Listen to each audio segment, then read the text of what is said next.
First, we grate the onions and ginger, and then we go back to completing the recipes. We filter the ginger by taking the juice from the ginger juice.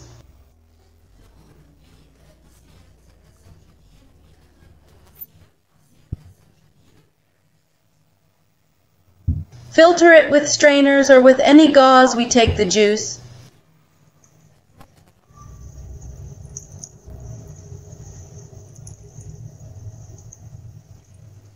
And we keep the rest of the ginger for the second recipe. Then we filter the onions and take the onion juice. We take a tablespoon of ginger juice, add a tablespoon of onion juice to it.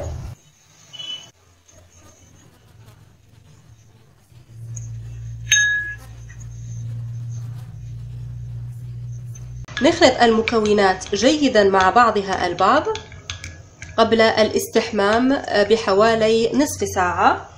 ثم نأخذ كرات القطن بهذا الشكل ونغمس كرات القطن في العصير ويوزع على فروة الرأس جيدا بهذا الشكل. نقوم بتوزيعه على كامل فروة الرأس ونركز على أماكن تواجد الفراغات والصلاع، وهي كذلك هذه الوصفة أنصح بها للرجال للصلع وكذلك إنبات اللحية. نوزع جيدا مع عمل تدليك للفروة، نركز على الفروة دون الأطراف لمدة حوالي 5 دقائق ونتركه قلت لمدة 30 دقيقة، وبعدها نقوم بغسل الشعر. ويكرر هذا الماسك 3 مرات في الأسبوع، هو آمن للحوامل والمرضعات قلت الرجال كذلك، وحتى الأطفال الصغار لمن لديهم مشكلة فراغات مقدمة الرأس، فراغات بالشعر من عمر 5 سنوات فما فوق يمكن استخدامها وبكل أمل، ولكن نتركها فقط لمدة 10 دقائق وبعدها نقوم بغسل الشعر. إذا كنت لا ترغبين في عمل هذه الوصفة لوجود البصل بها، يمكنك عمل الوصفة الثانية والمكونة من نحتاج للزنجبيل، باقي الزنجبيل الذي قمنا بأخذ العصير منه. يمكن استخدام بودرة الزنجبيل لا مانع في ذلك.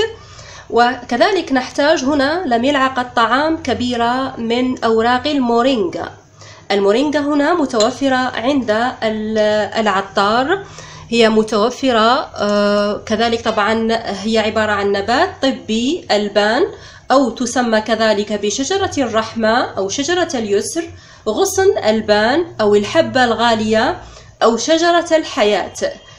طبعا لدينا كذلك موضوع أو فيديو مخصص لهذه العشبة الرائعة، أو بما تسمى أوراق شجرة البان قلت المورينجا.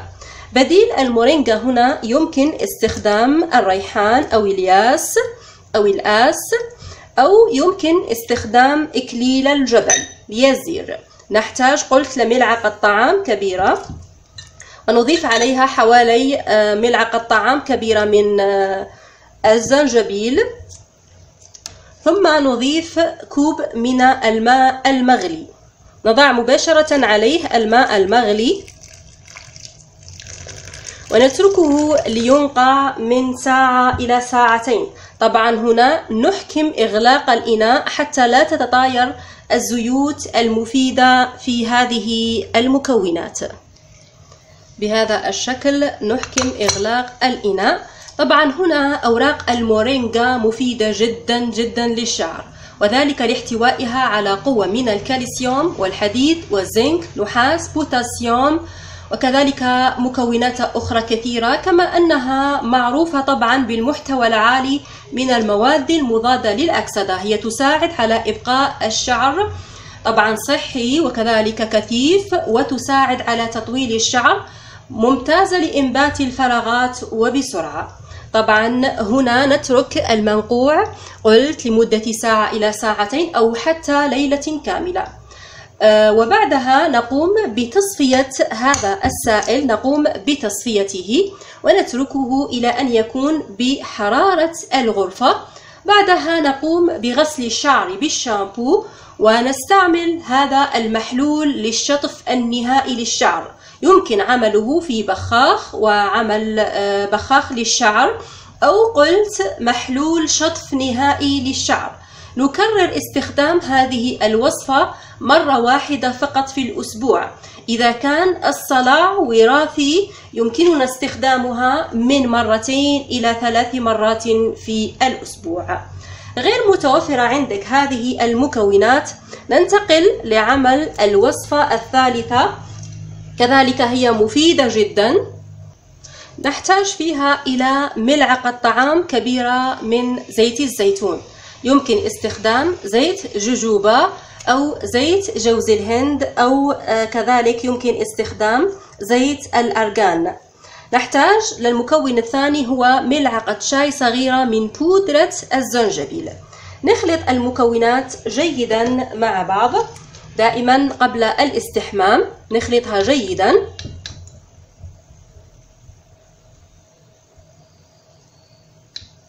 ثم بعدها نقوم باستخدام هذه الوصفة على فروة الرأس في حركات دائرية مع تدليك الفروة باستخدام أطراف الأصابع لمدة 5 دقائق.